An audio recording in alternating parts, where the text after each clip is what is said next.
Ayun, mapagpalang araw o mainit na tanghali. Andito tayo ngayon sa bayan ng Paniki, mga sir, mga madam. Mayroon po tayong titingnan dito na property along the highway, tsaka malapit sa Tiplex. Almost 600 to 700 meters from Tiplex exit dito sa Paniki, Tarlac. So ito po yung property, 7.5 hectare. Pangalan po ng seller natin, kaya wala pong may problema.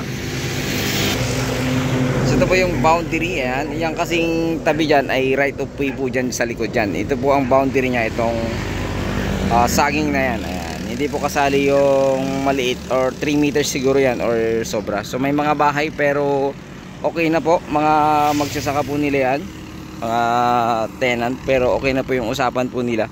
At the same time, babayaran po sila ng seller natin pag nabenta po ito. So nandito mismo yung seller natin, kaya wala pong magiging problema. So 7.5 hectares, titled naman to. So frontage ito siguro nasa 100 meters more or less. So 100 meters yung frontage. So along highway, 500 to 600 meters from Tiplex po ito. Nakita ko kanina nung nadaanan namin yung exit mismo ng property. So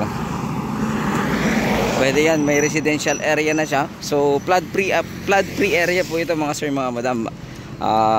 Ngayon lang po kasi ay ano ba tawag dito, panahon ng pagsasaka, kaya may maraming tubig yung palayan po nila. So dyan po yung boundary niya, yung pader na yan, yan din po yung boundary niya, mga sir. So nasa 100 meters frontage po ito. Napakalang pahaba po ito. Tapos mayroon pong daan sa gitna. Pupuntahan ko rin po para po makita nyo. So ayun, Paniki, Tarlac, 7.5 hectare. So pangalan ng seller po natin to. Tara, puntahan natin yung sa likod or sa gitna, kasi dalawa po yung daan nito, mga sir, mga madam. So ayun, maganda po ito sa mga naghahanap ng ganitong kalaking area o property, sa mga marami pong business po dyan, mga sir. So tara, puntahan po natin yung likod, mga sir. Yan, dito tayo sa likod. Sa likod na ito, sa gitna, parang gitna pero mahaba po. Doon yung frontage niya sa highway, then dito yung barangay road. So dito sa barangay road niya may kuryente, may internet. So ang kwan dito, kuya, nawasa sa harap siguro, no? Oo. Pero dito may nawasa dito sa line na to. Oo, papunta diyan sa sige, sige pa. Tapos may deep well ka. Ilan ang deep well nito, kuya? Ilan ang deep well nito? May tubo ka naman, no? Marami, ilan? Kaya baka hindi bababa sa 10. 10 tubo. Oo.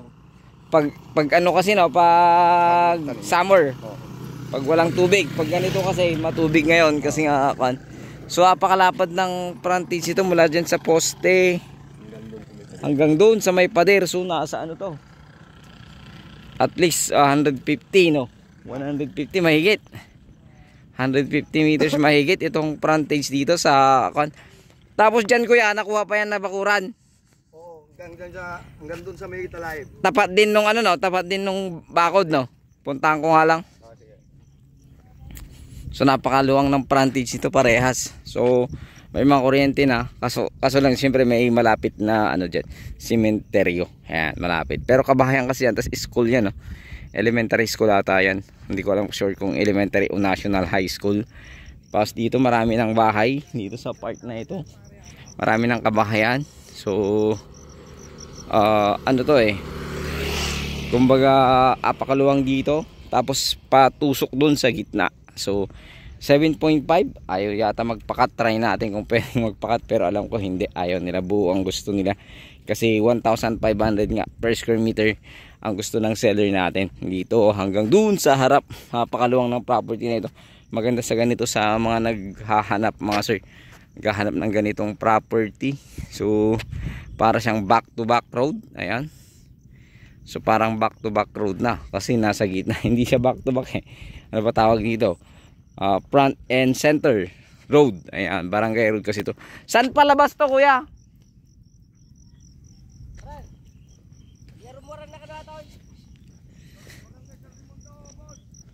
Hindi, lalabas din ng highway. Papuntang Tiplex daw to. So may papuntang Tiplex din pala to. Malapit din, kasi mula dun sa highway kanina nasa ano lang Ayan yung tubo na isa, oh. Bali 10 daw yung tubo dito So ayan, napakalapit. Barangay San Raimundo, katabing barangay, or ewan ko kung San Raimundo rin itong barangay na to. Ayan, parang balunggaw lang to ah. Ayan, napakaluwang, napakahaba.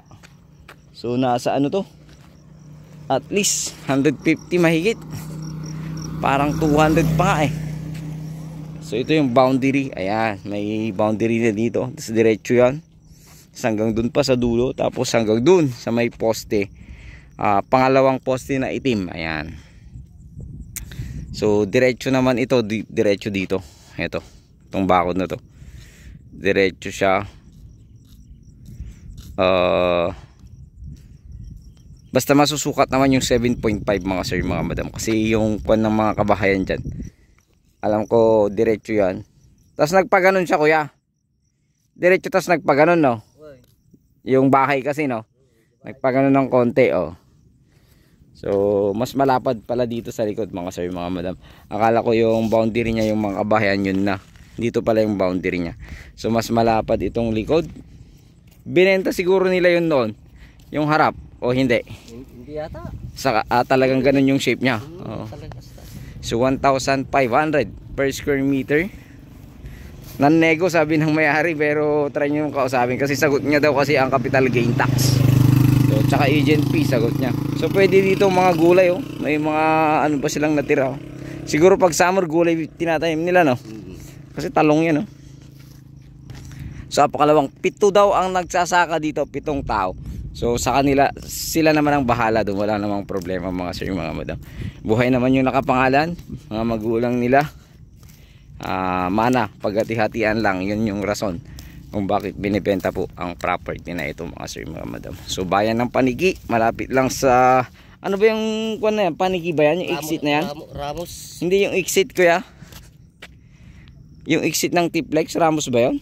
Ewan masakupan na ng Ramos yun. Pero itong Ramos na ba to? Na? Ramos na ba to? Ramos na yan. Akala ko Paniki pa to. Kasi Paniki tayo galing. Bayan pala to ng Ramos, mga sir. Ramos, Tarlac. So malapit sa exit ng Tiplex. Baka ano yan? Hindi kaya Victoria yan o yung kan? Yung Tiplex ko na salputan na. O kaya nga, papuntang Tiplex daw to eh. Ito, papuntang Tiplex. Ayan. Napakaganda na property. Nga lang yung presyo niya medyo talaga pricey din, pero maganda kasi siya. Along highway, along barangay road. Ayan. Napakaganda, tapos malapit sa Tiplex exit. So sa naghahanap ng ganito kaluwang na property, maganda ito mga sir. Pwede nyo paghati-hatian sa mga business. Pwedeng pwede itong warehouse, pwedeng gawing kanto, mga maraming negosyo. Ayan.